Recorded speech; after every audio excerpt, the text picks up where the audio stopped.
every administration that has pushed for a two-state solution, they are violating laws on the books. But I don't think they even know this. That's why this story is so important. We look at what's happening in the Middle East, and we're telling Israel, the United States is funding terrorists, and telling Israel, you've got to give up, you've got to sign a two-state solution. Stop bombing, use a proportional response to the terrorist attacks. It's ludicrous. But unless we educate people and reach people and then mobilize people to take action and put pressure on their elected officials, there is no hope. But we will stand in judgment before Almighty God one day. And that's the message that I bring to Christians. We can't sit back and be silent.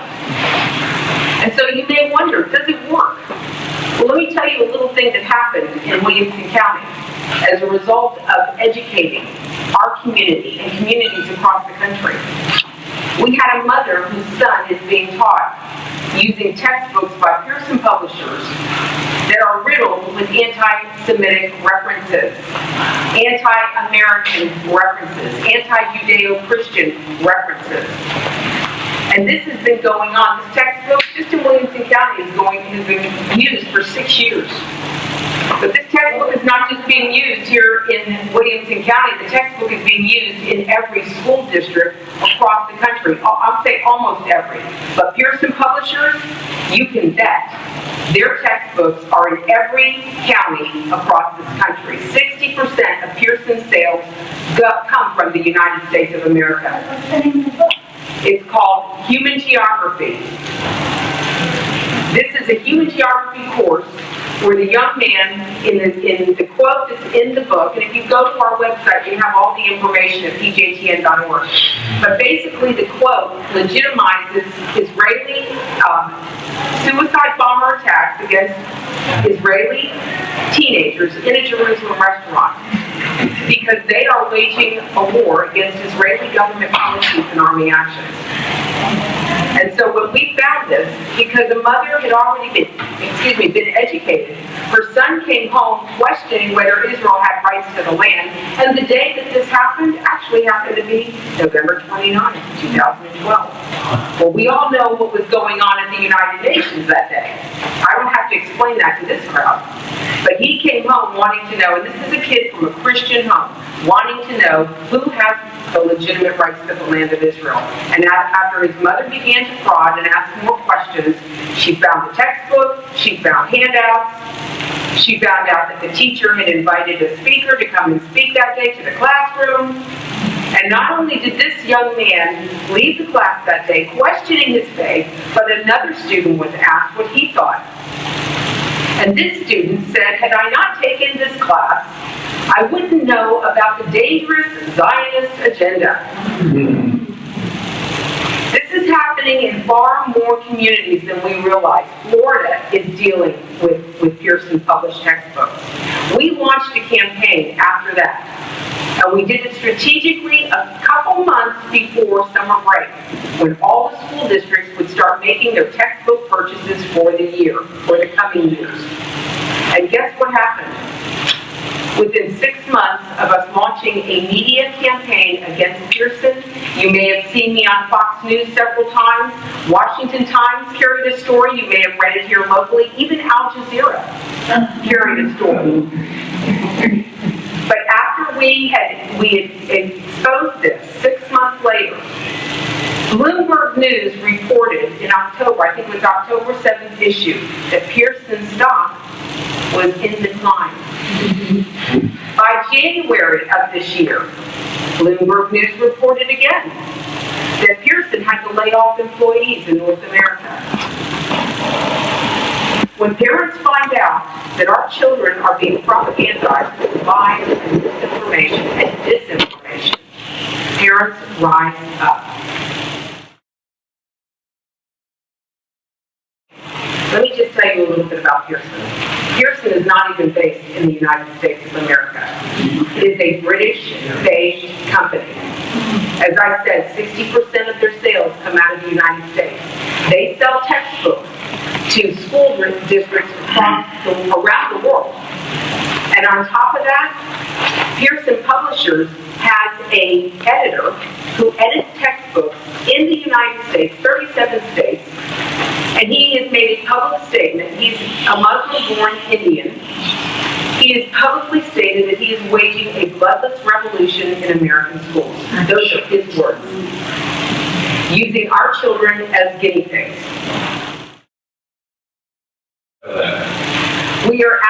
There are other textbooks that are being compiled where there are organizations who are trying to research alternatives, but there are out there, and there's a group based out in Texas who has an alternative to use. But unless we force these publishers to publish textbooks that are accurate, unbiased, and reflect our American or Judeo-Christian values again that made this country great, we're not using those textbooks. In fact, I will tell you, in Palm Beach County, Miami-Dade County, I think it's the 11th largest school district, they threw out Pearson textbooks. In Palm Beach County, the school board told Pearson that if they wanted their business, they were going to have to take the textbook back and correct all the errors, or they weren't going to purchase any of their textbooks. I know it's not study funded. However, 26 million shares are owned by the Libyan government. I'm sorry, yes, that's another point. 26 million shares. Pearson Publishing is a collection of American publishing companies and non-American publishing companies that have been acquired over the last 20 years. I'm a former school teacher, so I know those names, Hufflin, Mifflin, Wiley & Sons, and so on and so forth. These companies are now owned by Pearson Publishing, okay? So you won't even know it's a Pearson book, but if you go to their website, you'll find out all the books that they publish. And where we're concerned, of course, is in secondary schools and in social studies. So it's geography, world history, any form of social studies. There is an organization, a nonprofit organization in Florida called Citizens for National Security that have studied these textbooks for roughly 3 years, put a lot of money into it, and have produced two documents. One is a teacher's guide, which lists textbook by textbook the biased passages and what is biased about them so that the teachers understand. The second one is a complete compendium of all the textbooks they looked at, and for each and every textbook, the offending passages, whether they are anti-Jewish, anti-American, anti-Christian, or combinations of all of it. And it is not insignificant. It is now time for people, Christians and Jewish people, to have their children bring their textbooks home and examine them. And here's why. When textbooks are approved by textbook commissions in the various states across the United States so that county school boards can make their purchases of them, they examine the approval as a checklist of what the textbooks should have. But they do that by examining the table of contents, not the contents of the textbooks. So if it says, at least, it gets a check mark. If it's accurate, nobody ever knows. Until a little kid comes home, 14-year-old kid comes home. It went nationwide. That's the point that I want to make. And on top of that, the final thing I want you to know about the impact of what we have been doing by educating, using media, because that's what speaks to this generation. Their Pearson publishers actually pulled the quote out of the textbook after tremendous pressure. But that textbook is still riddled with inaccuracies and biases, especially when it comes to the so-called occupied territory. So it was only one quote that was pulled. But that's the impact. And of course, we're hearing from people all over the globe. Christians who are ordering films like this, Christians who are speaking out to even there was a woman from New Zealand who was friends with the Prime Minister. When we had a call to action that goes out global now, she ended up contacting her Prime Minister. She ordered a copy of The Forgotten People, Christianity and the Holocaust, which goes into the history of Christian anti-Semitism. She ordered a copy and personally gave it to the Prime Minister. This is what happens when people see what is actually happening. If we put it in front of their purview and then we challenge them with a responsibility to stand up, it makes the difference. And that way, as we're educating the people in the grassroots, in the flyover country, as these elected officials start hearing phone calls or hear their phones ring, and these parents are saying, we are demanding that we stop the funding to the Palestinians. We want accuracy in our textbooks. We wonder why this country is drifting off the way it is. It's because our children have been indoctrinated in our public schools with the narrative that does not fit the narrative that we were all, most of us I know in this room, were raised with. Yes, ma'am. Pearson's mission statement, just so you all know, they're an international company, as you said. Pearson's mission statement is to change the way America thinks. What's the matter with America? We have to be changed. Why are we changing the mentality in the Arab-speaking world with the hatred toward America and Jews where Christians are being persecuted? Yes, sir. But not that I'm aware of, but we've become a household name, I'm sure, in the halls of Pearson Publishing, because we've let them know that we are using them as the example for all the other publishing companies. That if you're going to publish this type of rhetoric and propaganda to our children, we're going to expose you to. But it has to start somewhere. It has to start with education. And that's why these films, this media is so important. Yes, sir. We tried removing the textbook from Williamson County schools. And I will tell you that our request fell on deaf ears. The superintendent worked against us to keep that textbook. And in fact, we let the superintendent of Williamson County Schools know that come election day, every one of those school board members who voted to keep that textbook in use and feed that propaganda to our children, they would be gone from office. Well, we just had our school board elections in Williamson County a couple weeks ago. And guess what? They're all gone. Let me just tell you a little background about Williamson County. It's one of the top 10 wealthiest conservative Republican counties in the country. Nobody would have expected that this type of propaganda would be used here in Tennessee. This is the belt buckle of the Bible Belt. But I'm telling you, once we showed the parents, we ran radio commercials locally. Once we started communicating with people who we knew would respond, the people were livid.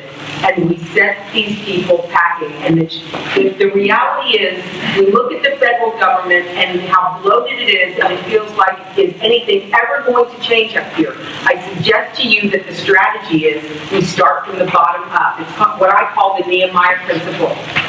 We go from county to county and we ask people, rebuild your counties and your cities and start with your schools, because our children are the future of this country. And if we don't protect them, there isn't going to be a future for the United States of America as we know it. Yes, ma'am. It has to be the people in the community that come in. So let me tell you what's happened as a result, because we did get national, international attention. So now we've got Washington State. I was just out there. I'm going back out there to mobilize a county and get them started. I'm trying to give people in their communities the tools so they can take this issue on themselves. You can't do it by yourself. You've got to find a group of other parents or concerned citizens who will work with you. What we did was we formed a community group, and we had people that were looking for people to run for office for these seats. We had people who would do our database and send out emails. We had committee meetings where we formed committees and we delegated responsibility so that it didn't fall on one person's shoulders. But we went to the school board meetings. We were there every time they had a meeting, and we were communicating every time. We would get up and sign up to speak. This textbook needs to go. These textbooks are unacceptable. And we even were able to change the way Tennessee, as a result of this one textbook, Tennessee passed legislation this last session that changes the whole way Tennessee reviews and adopts textbooks.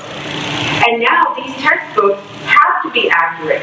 They have to be unbiased. They have to reflect the values of our communities. And if they don't, they violate law. That goes into effect January 1st in 2015. And ironically, this was the year for adopting new textbooks in Tennessee. History, geography, social studies. And guess what? Every one of those textbooks that were adopted, they all violate the law. So you'll be hearing probably in January of a lawsuit against the state or against these school districts who have adopted these textbooks by parents who are going to take action against their school districts to remove these textbooks. I really want to thank you so much. This is something that is very near and dear to our heart because, first of all, we are the children of our future. This is extraordinarily important. It also has something to do with something that we have been working on for years and years and years, and that is Title VI of the Higher Education Act, which it used to be called the National Defense Education Act, which was adopted right after World War II, when people here in Washington realized that our American students were woefully ignorant of foreign languages and cultures. So they started regional studies programs in our universities. And we have given $20 million a year the last time I looked to tons of universities, including Georgetown, $120 million, Georgetown, Columbia, Harvard, and so many universities, NYU, the UC system, and they have Middle Eastern Studies programs, which are incredibly biased. I worked in 2008 together with Martin Kramer, who exposed this in his book, Ivory Towers on Sand, and Stanley Kurtz, who writes for National Review Online, to get changes in the law. The changes have been wholesale ignored by these universities, but what makes us even more pernicious is that these professors, who are extremely biased against Israel and against the United States, who they regard as the last colonial outpost and imperialist, these professors are actually teaching teachers of kindergarten through 12th grade, because in order to get the funding, it is legally mandated that they have to do teacher training workshops. And one of the things that they use is called the World Studies Notebook by Audrey Shabbat, which is incredibly biased. Did you know by any chance that Christopher Columbus was a Muslim? That is in Audrey Shabbat's World Studies Notebook. I mean, it's the most distorted piece of trash that they are giving to these teachers. Now, when the teachers come for these teacher training workshops, the professors know that they are very, very overworked and busy, and they give them supplementary materials. And these supplementary materials have a stamp on the back of them, Saudi Aramco, which is a Saudi American oil conglomerate.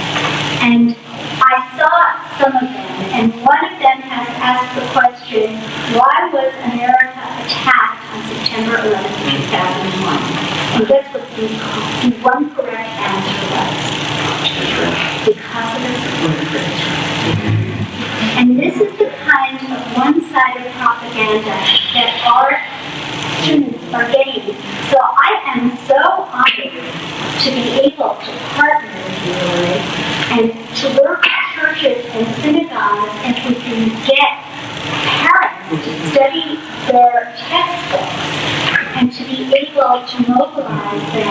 This is actually something that I have been dreaming about for years. So I am so delighted that you're doing this, Laurie. Well, I want to just encourage you, because I know time is short and I don't want to keep everybody. It's 1:30 now. But if you are interested in the other documentary we have available, The Forgotten People, Christianity and the Holocaust, this goes into the history of Christian anti-Semitism. This is a discussion that Christians have to have once and for all.